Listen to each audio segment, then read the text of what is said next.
Assalamualaikum warahmatullahi wabarakatuh. Apa kabarnya anak-anak semuanya? Berjumpa kembali di kelas kimia bersama Bapak di EA Family Channel ya.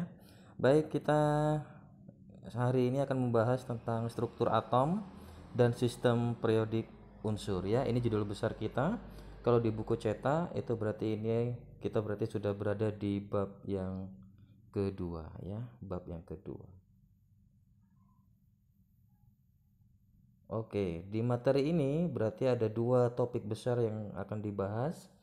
Ada struktur atom, kemudian ada sistem periodik unsur. Nah, untuk di pertemuan kali ini kita akan membahas tentang struktur atom. Oke, selamat mengikuti. Nah, di materi bab tentang struktur atom, kita akan diajak untuk sekilas mengenal tentang teori atom. Jadi, di pembelajaran sebelumnya kita sudah mengenal apa itu atom. Jadi atom itu adalah penyusun terkecil dari semua materi yang ada di alam semesta.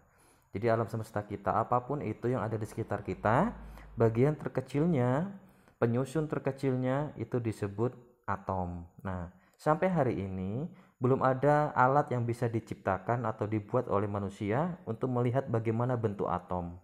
Maka para ahli kemudian berupaya untuk melakukan berbagai macam percobaan untuk mengetahui kira-kira seperti apa sih bentuk dari atom itu sendiri. Nah, kita tidak akan membahas tentang perjalanan teori atom itu, tapi sedikit mengingatkan.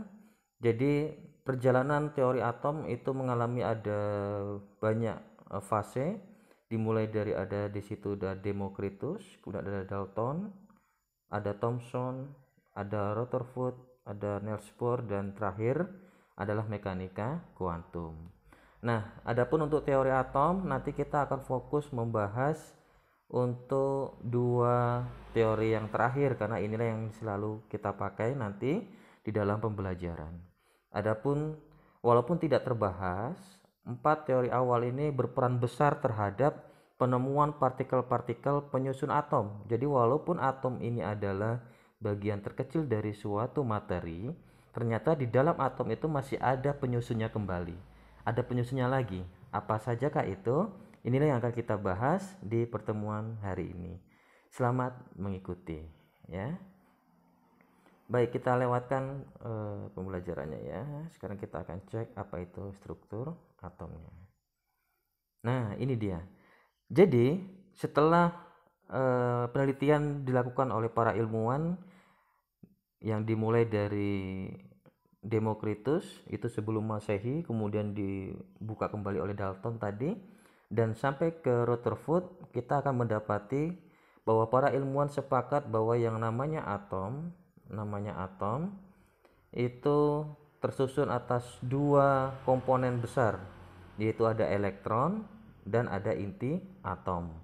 Nah, di dalam inti atom itu ada lagi penyusunnya, yaitu proton dan neutron. Oke, jadi secara garis besar berarti kesimpulannya atom itu tersusun atas tiga komponen subatom, yaitu elektron, yang kedua proton, yang ketiga neutron. Adapun proton sama neutron itu terletak di inti atom. Namanya inti berarti nanti berada di tengah-tengah. Oke, ini silakan nanti dicatat, dipindahkan ke buku catatannya ya. Nah, kita melihat sebentar siapa yang menemukan elektron. Jadi elektron itu ditemukan oleh J.J. Thomson. Nanti J.J. Thomson ini melakukan percobaan yang terkenal dengan istilah tabung sinar katoda. Dari sana nanti ditemukan ada berkas sinar yang ternyata dia nanti terbelokkan ke arah kutub positif gitu ya. Maka oleh J.J. Thomson diasumsikan berarti elektron itu nanti bermuatan negatif. Nah, yang kedua tadi penyusunnya adalah proton. Nah, proton itu ditemukan oleh Goldstein. Nah, proton ini sendiri nanti ditemukan oleh Goldstein melalui percobaan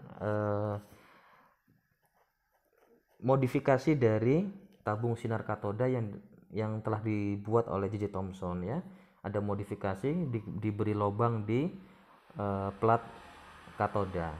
Nah, dari sana ternyata dijumpai ada berkas sinar yang mengarah ke kutub negatif. Berarti disimpulkan bahwa selain ada elektron yang bermuatan negatif, ada juga yang bermuatan positif yang nanti dinamakan proton.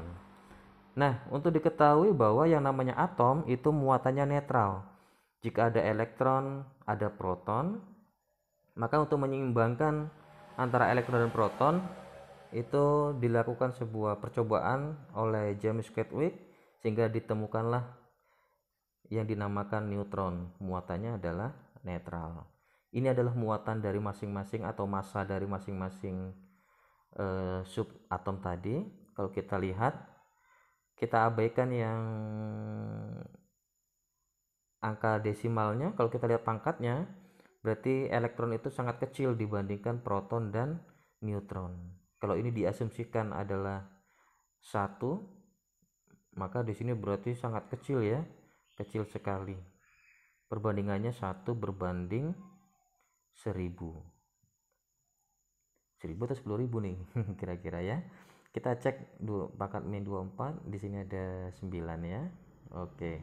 Kurang lebih seperti ini. Artinya elektronegatif sedikit sekali, bahkan bisa diabaikan pengaruh massanya terhadap suatu